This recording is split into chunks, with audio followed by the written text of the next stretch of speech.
Assalamualaikum warahmatullahi wabarakatuh. Selamat pagi anak-anak.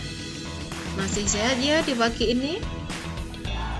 Pada pagi ini kita lanjutkan pembelajaran bahasa Indonesia teks persuasif ya.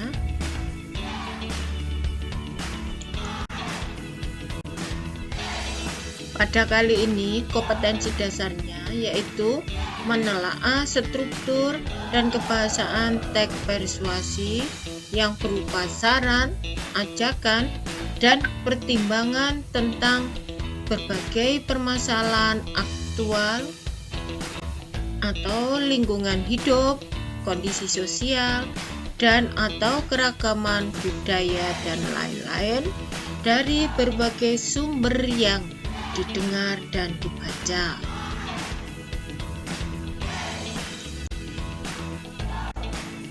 Tujuan pembelajaran pada kali ini yaitu 1. Menjelaskan pengertian teks persuasif. 2. Menjelaskan ciri-ciri teks persuasif. 3. Menjelaskan tujuan teks persuasif.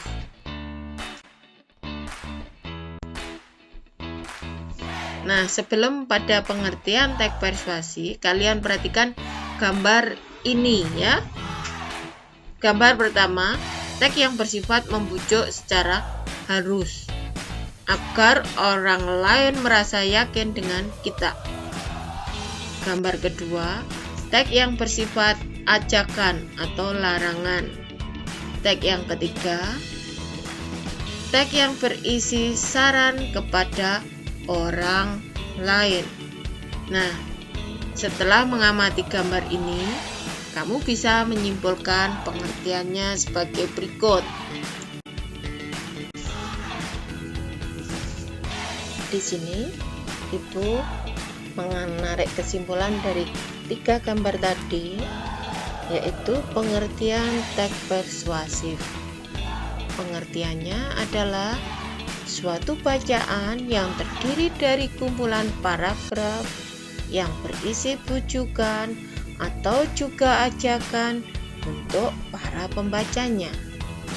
Teks persuasif ditulis oleh penulis dengan tujuan untuk meyakinkan para pembaca supaya terpengaruhi atas apa yang mereka baca, sehingga mempunyai pemikiran-pemikiran yang sama, dengan harapan mereka yang sebagai pembaca akan mengikuti serta akan melakukan apa yang sudah tertulis di bacaan mereka dari penulis tersebut.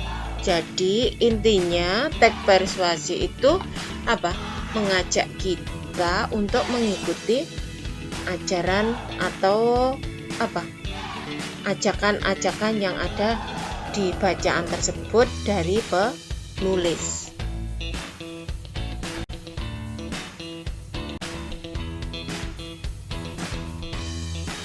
Di sini ciri-ciri teks persuasif. Yang pertama, menggunakan kata yang bersifat ajakan.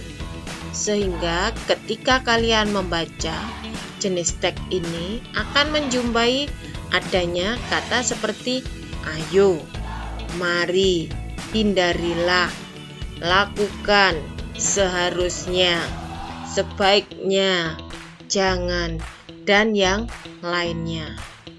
Ciri yang kedua, berisi fakta dan data.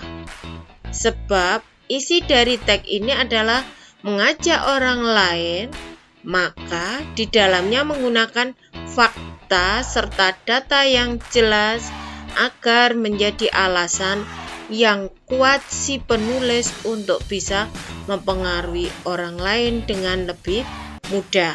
Kalian masih ingat toh? Apa itu fakta? Fakta yaitu apa? Benar-benar terjadi. Jadi dengan adanya fakta dalam teks persuasif tersebut apa?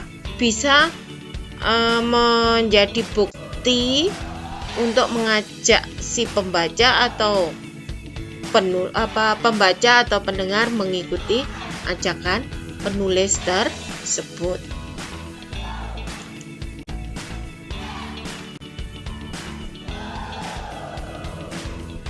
Adapun ciri yang ketiga, yaitu teks senantiasa meyakinkan pembaca, sebab tanpa meyakinkan, si penulis tak akan bisa mengajak atau mempengaruhi orang lain.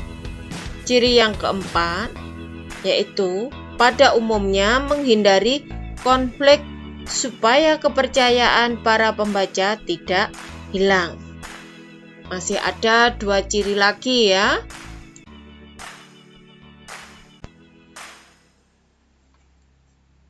Ini ciri yang kelima.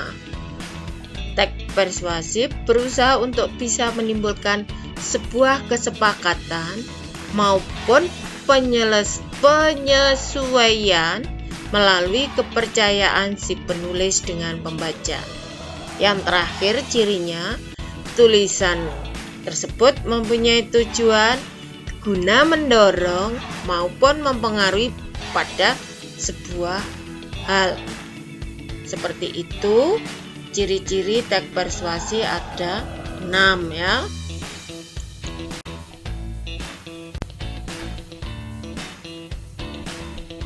Di sini Ibu menjelaskan tujuan teks persuasif. Tujuannya dari pengertian, dari ciri-ciri, kalian bisa tahu ya. Tujuan teks persuasif yaitu untuk mengajak, menyuruh, atau membujuk pembacanya melakukan sesuatu sesuai apa yang disampaikan oleh penulis tersebut. Jelas ya, tujuan teks persuasif yaitu untuk apa? Mengajak, membujuk, menyuruh ya.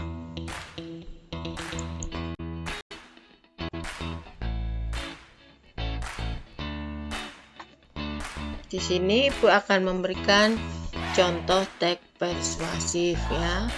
Di sini penyebab seseorang mengalami gangguan pencernaan antara lain pola makan tidak teratur. Misalnya sering terlambat makan, kurang mengkonsumsi sayur dan buah, dan kurang memperhatikan gizi makanan. Salah satu upaya menjaga saluran pencernaan agar tetap sehat, makanlah dengan pola makan sehat dan seimbang. Di sini ya, dalam teks persuasif tersebut terkandung apa? Bujukan. Hal itu sebagaimana yang tampak pada bagian akhir, yakni makanlah dengan pola makan sehat dan seimbang. Namun sebelum menyampaikan bujukan itu, penulis mengemukakan sejumlah pendapat yang bisa mengantarkan pembaca untuk mau mengikuti bujukan tersebut. Dengan demikian, di dalam teks persuasif terdapat pendapat-pendapat seperti halnya di dalam teks argumentasi. Mungkin pula tersaji juga fakta. Di dalam teks persuasif, baik pendapat ataupun fakta digunakan dalam rangka mempengaruhi pembaca agar mau mengikuti bujukan tersebut. Jelas ya, itu contohnya, maksudnya bagaimana juga sudah jelas.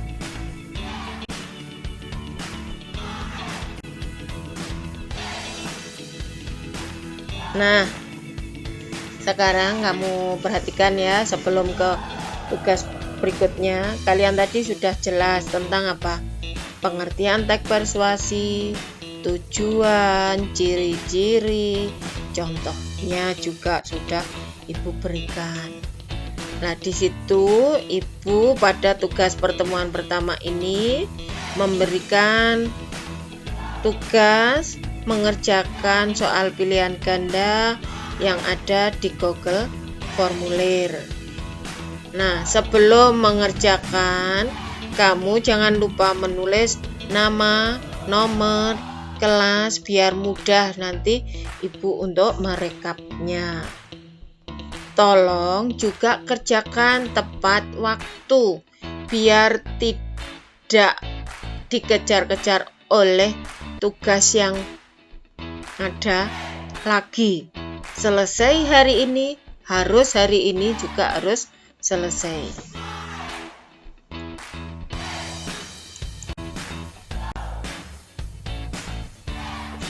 Demikian tadi pembelajaran hari ini tentang teks persuasif dari pengertian, ciri-ciri, tujuan, dan sudah saya berikan contoh. Semoga bermanfaat bagi kalian dan tetap semangat dan sukses selalu. Dimanapun kalian berada, kalian harus tetap melaksanakan protokol kesehatan. Wassalamualaikum warahmatullahi wabarakatuh.